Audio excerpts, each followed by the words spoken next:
சிவன் வந்துட்டு நீங்கள் காசிக்கு போனாலும் சிவன் தான், ராமேஸ்வரத்துக்கு போனாலும் சிவன் தான்.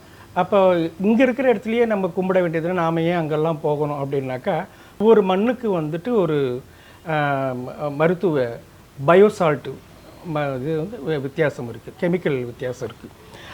உதாரணத்துக்கு வந்துட்டு இப்போ வருண ஜபம் பண்ணுறோம், வருண ஹோமம் பண்ணுறோம். இதெல்லாம் ஏன் பண்ணுறோம்னாக்கா, அந்த காலகட்டத்தில் பண்ணும்போது மழை வரதை நம்ம பார்த்துருக்கோம். ஒவ்வொரு இடத்துக்கும் ஒரு ரசாயன மாற்றங்கள் இருக்குது. காசிக்கு போனீங்கன்னாக்கா அந்த மண்ணுக்கு ஒரு ரசாயன மாற்றம் இருக்குது. இது ராமேஸ்வரம் போனீங்கன்னாக்கா அங்கே ஒரு ரசாயன மாற்றம் இருக்குது. இந்த ரசாயன மாற்றங்களை வந்துட்டு முக்கியமாக நம்ம எடுத்துக்க வேண்டியது என்னன்னு கேட்டிங்கன்னா, பாஸ்பரஸ். நீங்கள் ராமேஸ்வரம் போனீங்கன்னாக்கா அந்த கடலில் நீங்கள் நீராடும்போது நம்ம உடம்பில் இருக்கிற பாஸ்பரஸ் வந்து கிளென்சிங் ஆகிறது. ஓகேங்களா?